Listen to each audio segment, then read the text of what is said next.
छानापुरा से भी, बागात से भी कुछ लोगों ने जो है ये गुजारिश की थी कि यहाँ पे आके ऑफिसर्स को बुला के यहाँ के लोकल कुछ मसाइल है जो पेंडिंग है उनके हवाले से बात करें और ऑफिसर्स को जिम्मेदारी दे कि वो पेंडिंग मसाइल को हल करें। तो इसीलिए आज जो तय पाया था यहाँ के ज़िम्मेदार लोग जो है उनको जमा किया था और उन्हीं के कहने पे कुछ ऑफिसर्स को भी यहाँ पे बुलाया था और मैं भी खुद इनकी खिदमत में आया था ये सुनने के लिए कि कौन कौन से मसाइल जो है लोकल इश्यूज़ पेंडिंग है।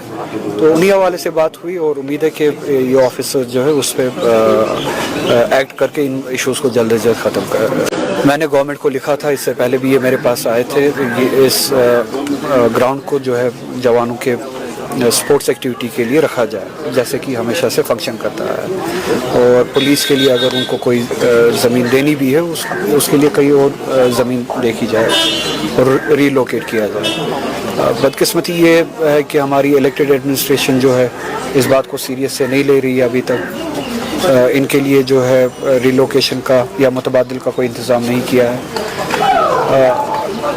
पुलिस एडमिनिस्ट्रेशन जो नाम नहाद एलजी के ज़रिए चल रही है वो एडमिनिस्ट्रेशन तो लोगों को मुझे लगता है इस हवाले से तंग करने में ही लगी। जहाँ पे एक स्पोर्ट्स एक्टिविटी दहाइयों से हो रही है, स्पोर्ट्स एक्टिविटी के लिए ज़मीन को प्लेग्राउंड के लिए यूज़ किया जाता है, वहाँ से हटा के फिर आप लोगों को क्या मुतबादिल दे रहे हैं? अगर मुतबादिल नहीं दे रहे आप वहाँ से लोगों को क्यों हटा रहे हैं, जवानों को क्यों हटा रहे हैं? पुलिस के पास बहुत सारा पैसा है, एडमिनिस्ट्रेशन के पास बहुत सारा पैसा है। पिछले ही बजट में आपने सुना होगा 10,000 करोड़ के करीब जो एलोकेशन थी सिर्फ पुलिस के लिए थी, उस बारे में मैंने पार्लियामेंट में भी बात की। तो हज़ारों करोड़ जो है पुलिस के लिए, जम्मू कश्मीर पुलिस की मैं बात कर रहा हूँ, पुलिस के लिए एलोकेशन होती है अलग से। तो इतने हज़ारों करोड़ में से ये कहीं पे ज़मीन नहीं खरीद सकते। ये ज़रूरी है सताना हमारे बच्चों को या बच्चों को ही कहीं पे मुतबादिल दे, प्लेग्राउंड दे। तो इन्हें इन चीज़ों से बाज आना चाहिए। फिर ये कहते हैं कि जो लोग जो है वो एजिटेट होते, एजिटेट कराने के रीज़न आप है, ज़िम्मेदार आप है।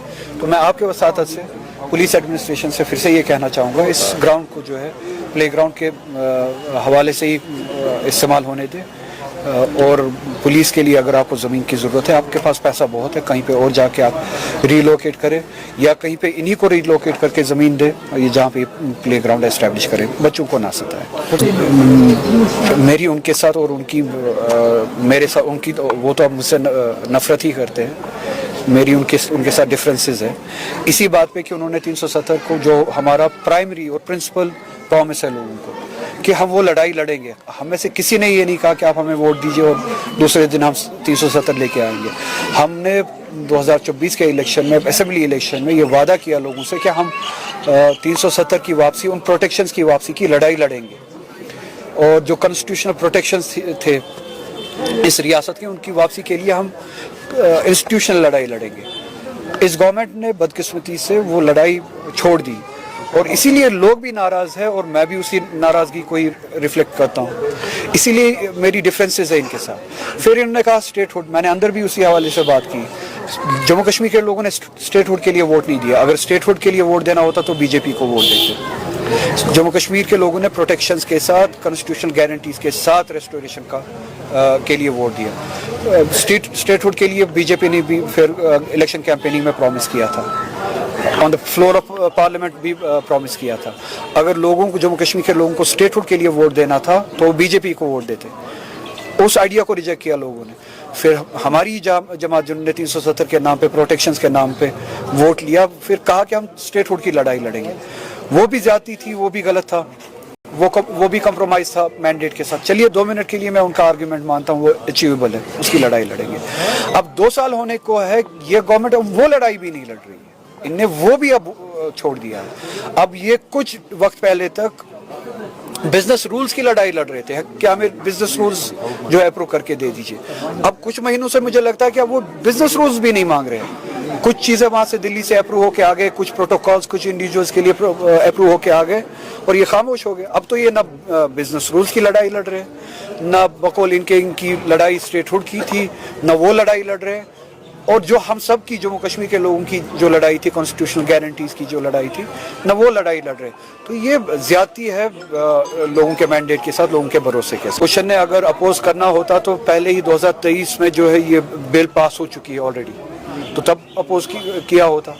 जब सिर्फ और सिर्फ वुमेन्स रिजर्वेशन बिल लाई गई थी, किसी मैलेज के बगैर, किसी ट्रिक के बगैर, वुमेन्स रिजर्वेशन बिल 2023 में पार्लियामेंट में लाई गई और यूनानिमसली उसको पास किया गया। और उसके इम्प्लीमेंटेशन के लिए इसी गवर्नमेंट ने कहा कि हम एक डेट तय करेंगे। तो आज भी वो वुमेन्स रिजर्वेशन बिल अलाइव है।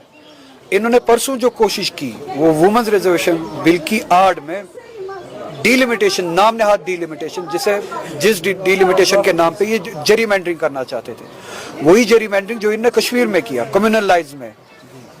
2019 के बाद इन्होंने डिलिमिटेशन के नाम पे यहाँ पे लाइन तब्दील की, बाउंड्रीज तब्दील की, कॉन्स्टिट्यूंसीज की, पार्लियामेंट्री कॉन्स्टिट्यूंसीज, असेंबली कॉन्स्टिट्यूंसीज की बाउंड्रीज तब्दील की। आप जम्मू रीजन में देखिए, आप चिनाब रीजन में देखिए, पंजाब रीजन में देखिए, कश्मीर में देख लीजिए, इनने कम्युनल लाइंस पे कॉन्स्टिट्यूंसीज को तकसीम किया और बैलेंस जो है सोसाइटीज का, उनको इलेक्टोरली किसी एक खास तबके को किसी खास कॉन्स्टिट्यूंसी में मजबूत करने की कोशिश की, किसी खास तबके को मजहब के बुनियाद पे, मुस्लिम मजहब के बुनियाद पे उनको कमज़ोर करने की कोशिश की। यही जेरीमैंडरिंग ये जो चाहते थे पूरे मुल्क में करना चाहते थे डीलिमिटेशन के नाम पे, कि माइनॉरिटीज़ के साथ ज़्यादती की जाए, उनको इलेक्टोरली इररेलेवेंट बनाया जाए। जहाँ पे मुस्लिम जो परसेंटेज है 30-40% के करीब है कुछ कॉन्स्टिट्यूंसीज में, वहाँ पे मुस्लिम परसेंटेज को गिराया जाए, रीड्रॉ किया जाए कॉन्स्टिट्यूंसीज को, बाउंड्रीज को, ताकि उनकी परसेंटेज 5, 10, 20% तक रहे और माइनॉरिटीज़ और बिलखुसूस मुस्लिम जो है इलेक्टोरली डिसएम्पावर हो जाए। इसी तरह से ये चाहते थे कि सीट्स में इजाफा करें। उसमें सबसे ज़्यादा अहम मसला था पार्लियामेंट्री सीट्स का, साउथ से लेके नॉर्थ कश्मीर तक। और मैंने इसी हवाले से बात की पार्लियामेंट में, मैंने साउथ कश्मीर की बात नहीं की कि पूरा हिंदुस्तान साउथ कश्मीर बने, ये मेरी बात नहीं थी। मेरा मसला, मेरे कहने का मतलब ये था कि पूरा साउथ इंडिया उसी चीज़ से गुजरे जो इलेक्टोरली जम्मू कश्मीर के साथ हुआ, कॉन्स्टिट्यूशनली जो जम्मू कश्मीर के साथ हुआ। जो नुकसान जम्मू कश्मीर के लोगों ने देखा वो ये है कि साउथ के लोग रियलाइज़ करते हैं, हिंदी हार्टलैंड से बाहर जो लोग हैं वो रियलाइज करते हैं कि अगर सीटें इस तरह से बढ़ाई गई, आबादी के तनासुब की, आबादी के बुनियाद पे अगर सीटें बढ़ाई गई, तो नॉर्थ में एक खास जियोग्राफी में सीटें ज़्यादा बढ़ती है, एक ख़ास आबादी में हिंदी हार्टलैंड में सीटें ज़्यादा बढ़ती है। साउथ इंडिया को उसका नुकसान उठाना पड़ेगा, बंगाल को, नॉर्थ ईस्ट को उसका नुकसान उठाना पड़ेगा, उसी तरह से जम्मू कश्मीर जैसी रियासत को उसका नुकसान उठाना पड़ेगा। हम छोटी रियासत हैं, उसका मतलब ये है कि परसेंटेज जो है शिफ्ट हो जाएगा, पावर जो है शिफ्ट हो जाएगा पार्लियामेंट में। 400 के करीब ये जो 4-5 रियासतें हैं जिनमें बिहार, उत्तर प्रदेश, गुजरात, राजस्थान, मध्य प्रदेश है, पार्लियामेंट में इनके पास 400 के करीब सीटें होंगी। हमारी रियासत जैसी जम्मू कश्मीर की, हमारी 6 सीटें, अगर बढ़नी थी ज़्यादा से ज़्यादा 1 बढ़ती, 7 सीटें बढ़ती। इसी तरह से 120 सीटें पूरे साउथ इंडिया की होती या 150 होती। तो हिंदुस्तान का फैसला, पूरे हिंदुस्तान का फैसला कि कल को कश्मीर में क्या होना है, कल को साउथ इंडिया में क्या होना है, ये 4-5 रियासतें मिलकर ले सकती हैं। और जो चीज़ हमने देखा है, कश्मीर ने देखा है, 370 इन्होंने हटाया, क्या वो जम्मू कश्मीर की मर्जी से हटाया? नहीं। ये कहते हैं कि पार्लियामेंट में वोट मिला। वोट कहाँ से मिला उसके लिए? वो वोट मिला आपको उन एमपी से, ज़्यादातर जो यूपी से आते हैं, बिहार से आते हैं, मध्य प्रदेश से आते हैं, गुजरात से आते हैं। उनका लेना देना ही नहीं है कश्मीर के साथ। उन्होंने फैसला किया कश्मीर के बारे में।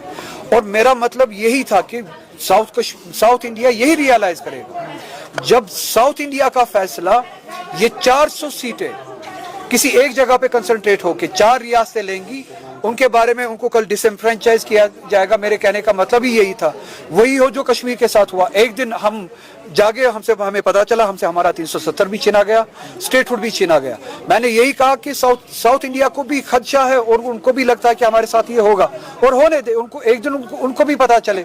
कि उनको स्टेटहुड से गिरा के यूनियन टेरिटरी बनाया गया है, तब उनको पता चलेगा कि जम्मू कश्मीर के साथ होता क्या है, बंगाल के साथ ऐसा ही हो, नॉर्थ ईस्ट के साथ ऐसा ही हो। यही मेरा केस था, मेरे कहने का मतलब ये था। और अल्हम्दुलिल्लाह जैसे कि आप जानते हैं पूरा साउथ कश्मीर के साथ जो ज्यादती हुई है, पूरा साउथ इंडिया उसको रियलाइज करता है, कश्मीर के साथ खड़े हैं। बंगाल आप जानते ही है बीजेपी की सेंट्रलाइज फॉर्म ऑफ गवर्नेंस को चैलेंज करते हैं, वो भी चाहते हैं कि स्टेट्स को ज़्यादा प्रोटेक्शन मिले, ज़्यादा मजबूती मिले। नॉर्थ ईस्ट भी यही लड़ाई लड़ रहा है और इसीलिए वो बिल जो है वो डिफीट हुई। तो ये सारा बैकग्राउंड मैंने आपको समझाया कि वो बिल डिफीट क्यों हुई। वुमेन्स रिजर्वेशन की बिल जो है वो डिफीट नहीं हुई। हमने कल भी यही कहा, पार्लियामेंट में सारी जमातों ने, सारी पॉलिटिकल पार्टीज ने, आप फिर से अगर ये बिल लाना चाहते हैं, वुमेन्स रिजर्वेशन का अलग से लाना चाहते हैं, तो डिलिमिटेशन को इससे अलग कर दीजिए। आज शाम को बिल ले आइए, हम इसको उस बिल को उसी तरह से पास करेंगे जिस तरह से पहले बिल को पास किया है। और ये जेरीमैंडरिंग था, इन्होंने कोशिश किया पूरे मुल्क को बेवकूफ़ बनाने की, पार्लियामेंट को बेवकूफ़ बनाने की, और अल्हम्दुलिल्लाह पूरा मुल्क जो है वो समझदार साबित हुआ और पार्लियामेंट भी समझदार साबित हुआ, मोदी की इस स्कीम को डिफीट किया।